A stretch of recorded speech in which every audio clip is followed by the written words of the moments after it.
Baik, terima kasih. Saya Ali Johan Arif, beralamat di Desa Tegalyoso, tepatnya di Dusun 2, Kabupaten Lampung Timur, Kecamatan Purbolinggo.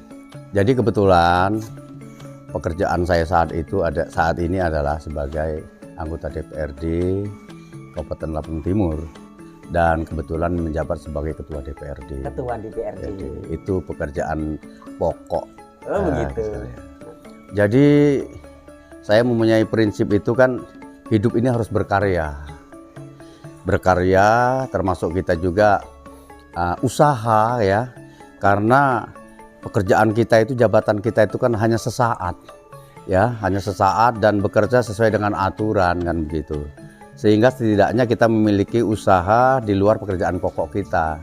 Ya pada saatnya nanti, pada saat kita yang telah purna bakti, ya insya Allah kita telah memiliki pekerjaan yang sudah kita tekuni secara berkesinambungan. Gitu. Ini harapannya. Kalau untuk hijauan sendiri Pak, jenengan ini masih menggunakan dengan pakan-pakan manual atau pakan hijauan yang asli ngarit atau emang semua limbah Pak? Nah, jadi begini, hijauan ini yang terutama ya di saat musim padi, ya saya menimbun damen. Jerami, kawul, kan begitu, kawul. Itu saya timbun bisa untuk kebutuhan sampai panen yang akan datang. Kita juga sudah tanam rumput hijauan seperti rumput gajah, ada sekitar setengah kita tanam. Memang sudah dipersiapkan? Nah, sudah kita persiapkan itu, sudah kita persiapkan. Apalagi kita menghadapi sapi-sapi yang baru ya, itu kan dia beradaptasi kan begitu. Kita harus bisa menjiwai mereka kan begitu. Nah, kita harus punya konsep, perencanaan yang baik kan begitu. Betul. Dan kalau untuk obat-obatan Pak, biasanya dilakukan pribadi atau kita mengundang tenaga ahli kesehatan? Nah, jadi ada yang bisa kita lakukan. Contohnya, ini sapi, kalau ada sapi baru itu masuk, yang pertama saya lakukan adalah untuk memberikan obat cacing. Obat cacing? Kita sendiri yang memberikan. Oh gitu. Ya, obat cacing. Setelah obat cacing masuk, besoknya sapi itu kita mandikan. Kita bersihkan, karena ini kan dari kandang dari luar ya. Kita bersihkan, kita mandikan kan begitu. Nah terus kalau dia makannya bagus, ya dia makannya bagus. Ini biasanya jarak beberapa hari saya ada mantri itu kadang seminggu sekali Mas. Check up. Ya, mantri kontrol. Mantri kontrol dan kita juga ya laporan saja ada sapi yang makannya kurang bagus, kurang lahap ya. Kadang disuntik, diberi vitamin kan begitu. Kita ini kan terkadang berkaitan dengan pemasaran. Betul Pak. Ya, saya kadang-kadang itu prihatin. Itu untuk teman-teman di luar sana yang usahanya itu hanya beli, dia menghitung untung Mas. Iya, dia enggak tahu suka dukanya kita ini di kandang. Ya pagi, siang, sore, malam. Ya. Tapi kalau dia menghitung untung kan begitu. Iya. Ya betul sekali. Terus jualnya kan timbang, enggak bisa dibohong-bohongi. Jelas jualannya kan timbang itu. Jadi kalau mereka itu setiap saat bisa cari sapi dari kandang satu ke kandang yang lain, ya itu untung lah. Buktinya dari bertahun-tahun mereka jalan terus berarti kan untung. Nah, kalau bangkrut kan ya enggak jalan lagi lah. Tapi kalau kita Mas, kita ini penggemukan seperti ini jujur saja ya, kita itu enggak rugi saja sudah bagus. Enggak rugi saja sudah bagus. Nah sehingga inilah yang harus dikuasai juga oleh pengelola ya. Seperti saya misalnya, bagaimana untuk menekan kos operasional daripada sapi ini sendiri. Kadang-kadang kita juga kasihan. Kita belikan sentrat yang biasa, gemuknya lambat. Kita belikan harga konsentrat yang bagus, yang di atas 4.000 kan. Untungnya nipis. Mending kalau nipis, bisa-bisa enggak ketemu Mas. Gitu. Sapinya bagus, gemuk, tapi untungnya enggak ketemu. Lah ini, jadi itulah salah satu suka dukanya. Nah sekarang ini kan, ya kita alhamdulillah ini beberapa tahun terakhir sebenarnya harga daging itu ini tertinggi. Untuk saat ini? Untuk saat ini. Hari raya kemarin kita baru masuk sampai di angka 49.50. Ini kita kemarin ya, lebaran tuh kita sudah sampai harga 53. Per kilonya ya? Per kilo ya, timbang hidup sampai 53. Bahkan kalau yang bobotnya itu di atas 7 kintal itu bisa 55 kan begitu. Nah ini baru berjalan beberapa hari, kita sudah seperti kena apa itu petir, adanya wabah mulut dan kuku ini. Nah, sehingga pengiriman terhambat, Mas. Ya, yang mau ke Jabodetabek terhambat, yang mau ke Bangka terhambat. Sementara di dua daerah ini adalah termasuk ya konsumen sapi Provinsi Lampung. Untuk mengatasi hal tersebut, Pak, jenengan ada antisipasi enggak, Pak? Nah, jadi begini, sekarang ini kan sudah tumbuh keresahan di tengah para pengusaha sapi ya, para belantik-belantik sapi, juga keresahan para penjual sapi yang ada di dua daerah ini tadi. Salah satunya Jabodetabek, Bangka Belitung, kan begitu. Ya, harapan kita dalam kondisi seperti ini pemerintah harus bergerak cepat Untuk mengatasi ini. untuk mengatasi ini. Jangan ini dibiarkan saja. Karena sapi yang ada di kandang-kandang ini makan tiap hari, makan setiap saat. Idul Adha semakin dekat, proses ini harus terus berjalan sampai kapan? Ini pemerintah harus ngambil keputusan. Jadi secepatnya harus ada solusi. Harus ada solusi. Ya, solusinya seperti apa? Ini harus dikemas dengan baik sehingga tidak membuat bingung para pengusaha peternak sapi lokal ini tadi. Iya. Informasi wabah mulut dan kuku ini ya. Iya, Pak. Ini berdampak juga terhadap jual beli, Mas. Iya. Berdampak terhadap jual beli kan begitu. Tadinya ya, sekarang ini yang teman-teman itu yang belantik-belantik lokal tuh musiman menjelang hari raya Idul Adha, mereka tuh banyak menampung sapi paket hemat. Contohnya seperti sapi Bali ya, sapi-sapi PO yang berkelas 25 juta ke bawah.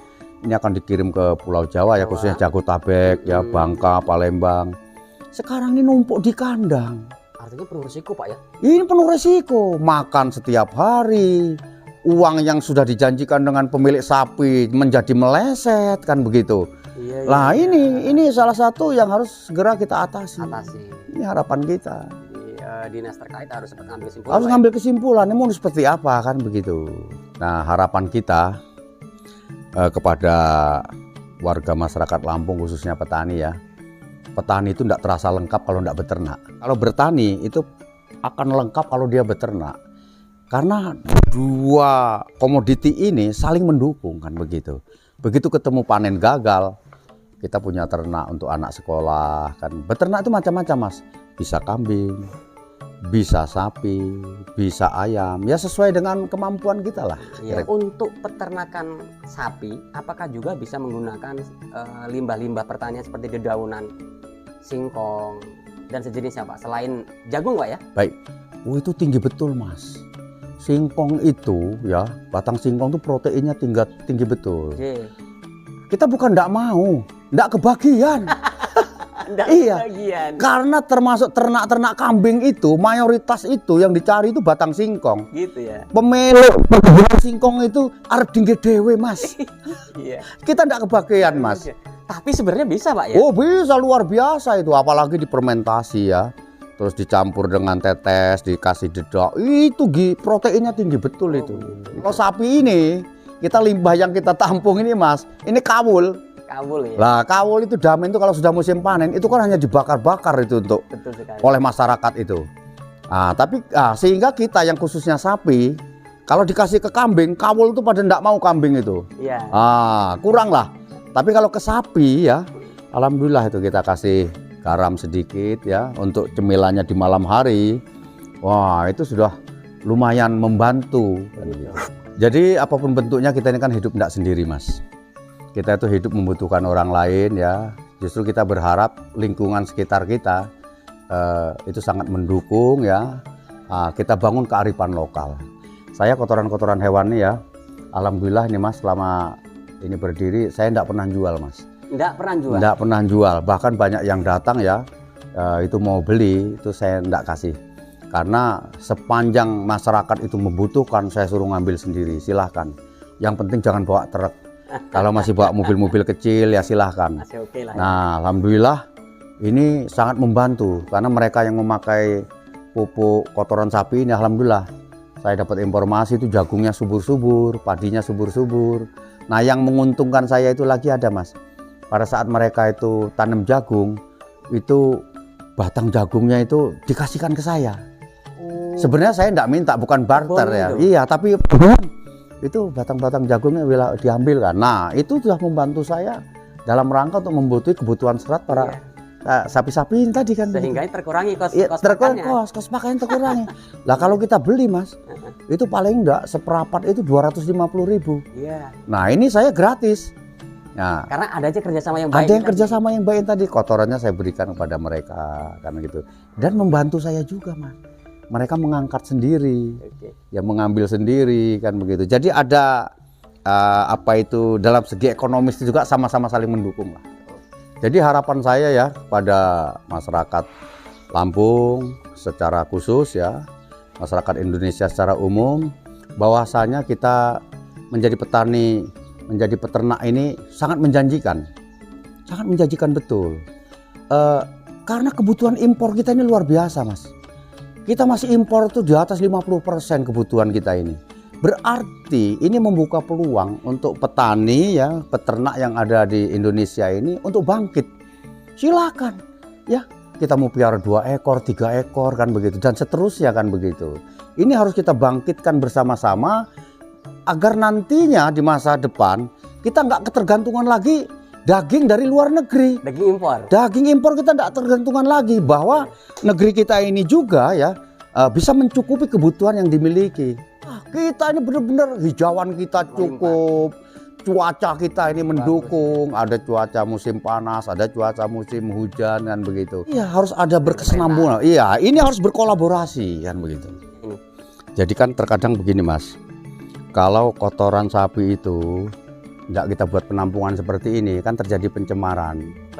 Ya terjadi pencemaran ya, walaupun ini baunya juga ya nggak seberapa ya, karena makanan kita juga kan di sentrat kita itu kan sudah termasuk diberikan anti bau itu tadi ya.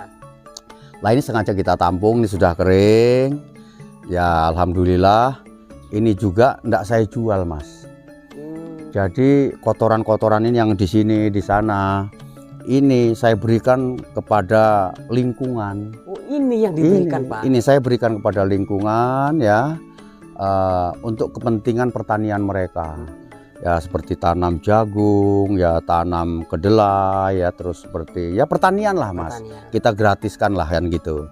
Sehingga kita juga sudah membantu lah, meringankan beban mereka untuk beli pupuk yang terlalu tinggi, sulit didapat dan begitu. Terus mereka juga mendoakan kita Mas. Nah ini yang paling penting. Ini yang paling penting, bahwa usaha kita itu mendapat ridho, terus didoakan oleh orang banyak gitu. Mudah-mudahan itu akan menjadi berkah kan begitu.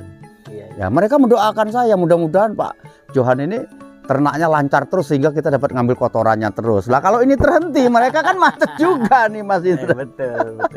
Pak, dengan sistem tampung seperti ini ada nggak Pak perlakuan atau difermentasi kah, atau ada sistem yang lain, atau hanya sekedar ditumpuk saja? Ya ini ditumpuk saja Mas. Paling kalau dia terlalu basah, cuman karena ini atapnya juga tinggi, keringnya cepat. Oh gitu. Tapi kalau di musim penghujan lembabnya saya bantu dengan ini. Ini kapur Mas. Ini kapur juga bagus kan untuk tanah. Ini kan bisa termasuk membasmi dolomit. Oh ya. Nah, itu gitu, supaya dia cepat kering lah. Ini sendiri tumpukannya ini sebagai apa Pak? Ini kawul Mas. Kawul. Ini damen kalau bahasa Jawanya itu. Ini hasil panen lingkungan ya, panen yang bulan kemarin saat ini ya. Ini kan hanya dibakar-bakar.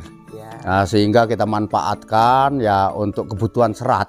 Kebutuhan serat ya kita tampung ya, ini alhamdulillah sangat membantu sekali. Ya kan sapi itu senang betul nih kalau yang seperti diberikan di malam hari Mas. Di malam hari ya? Malam hari. Kebutuhan serat sendiri jenengan menggunakan jenis apa aja Pak? Ya yang pertama untuk tambahannya itu kan kawul. Kawul? Ya itu kebutuhan serat. Sementara kan kalau di sentrat kita itu kan seratnya kan sudah ada tuh, kulit kopi ya, bungkil-bungkilan itu sudah ada. Nah, tapi untuk yang dari alami ya, langsung berupa rumput kering ya ini yang kita berikan. Nah, dan di samping itu juga kita ada fermentasi Mas. Fermentasi sendiri ini jenengan menggunakan bahan apa aja Pak? Nah jadi fermentasi kita ini bahan pokoknya adalah batang jagung. Batang jagung, tebon ya? Tebon. Ya tebon ini ya kita chopper. Nah ini choppernya. Ya kita chopper. Nah terus kita fermentasi ya. Kita masukkan ke tong-tong ini Mas. Kita olah dulu ya. batang jagung yang telah dicoper tadi ini kita aduk dengan apa itu tetes tebu. Ya. Ya tetes tebu ya, terus ditambahin E4 ya, E4. Nah terus kita aduk merata, nanti kita campur juga sama bekatul. Bekatul dikit-dikit. Nah ini tahan 1 tahun nih Mas. Dalam ini. Iya, yang penting tutupnya rapet ya. Ya. Nah ini fermentasi ini kita persiapkan manakala kita itu mengalami kesulitan hasil panen, Ya. baik itu jagung ataupun damen itu kita sudah habis ya. Ini kita persiapkan gitu. Jadi ini untuk stok jangka panjang. Untuk stok jangka panjang ini. Oh begitu. Nah, terus Mas Indra, Ya. di samping limbah singkong, limbah onggo yang sudah kita persiapkan tuh kita juga ada sentrat. Oh, Nah, sentrat. ya. Weh, iki enek Pak Sis. Ini kawan nih, Mas Indra. Kebetulan beliau ini profesinya peternakan kambing. Ya. Ya, kita sering berkolaborasi lah. Dengan beliau. Berkolaborasi, bertukar pikiran ya, terus saling memotivasi, memberikan semangat lah. Matur nuwun wis dolanan kandangku, Mas. Ini ada apa? Ada kerjasama tentang peternakan dengan beliau? Ada, Mas. Kita sering dialog ya. Gitu. Dalam perkembangan terutama pemasaran ya. Kadang-kadang sentrat kita ini juga kan bisa untuk kambing, Mas.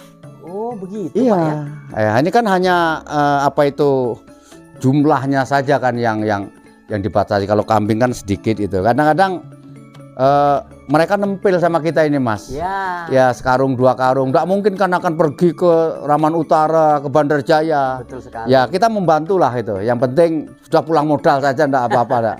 Jadi kebutuhan konsentrat ini jenengan ini sistemnya aduk sendiri atau emang produksi pabrikan orang, Pak? Pabrikan lah. Ini ya teman-teman juga ya, UMKM, Mas. Oh gitu. Ya, teman-teman kita kelompok tani itu yang ada di Raman Utara, di Bandar Jaya.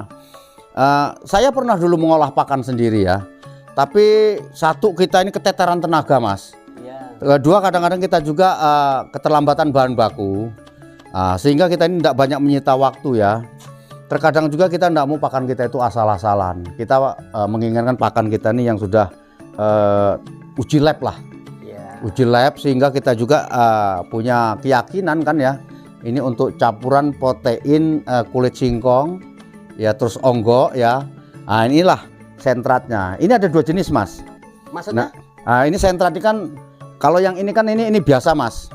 Jadi mungkin kadar campuran proteinnya itu terbatas lah. Ya. Dan harga kan menentukan, Mas. Betul. Nah, kalau yang ini harganya ini 2.700 Per kilonya. per kilonya. Ini memang saya banyak berikan nih untuk pertumbuhan sapi-sapi yang masih kecil, Mas. Oh begitu, Pak ya. Ya, saya untuk pertumbuhan kita tambah juga dengan serat-serat.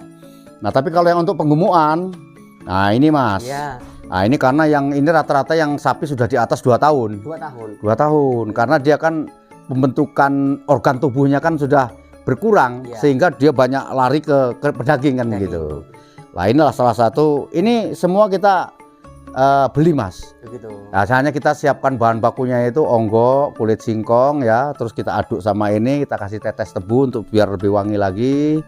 Nah, inilah yang kita persiapkan dari minggu ke minggu. Iya, betul. Nggak boleh juga kita numpuk terlalu banyak. Oh, Mas artinya Indra. hanya sekedarnya secukupnya aja, Ya, Pak. secukupnya. Jadi setiap minggu kita kan sudah kerjasama nih, Mas. Ya, Betul. setiap minggu itu mereka ngirim supaya nggak terlalu lama juga ada di gudang Di ini. gudang kita. Ya. Pak, kemudian Pak, kebutuhan konsentrat sendiri ini emang satu keharusan atau seperti apa Pak untuk di bidang penggemukan yang sapi yang jenengan kelola ini? Ya pastilah. Ya, ini sebuah keharusan. Keharusan. Kalau kita nutrisinya tidak cukup, ya kita tidak bicara tentang pengemukan, Mas. Oh gitu. Kalau yang ada di petani kan cukup dia makan rumput. Mm-mm. Tapi kalau ini kan sapi diikat, ya dikandangi, terus punya target 4-5 bulan ini kita keluarkan. Keluarga. Jadi proteinnya juga sudah kita atur sedemikian rupa.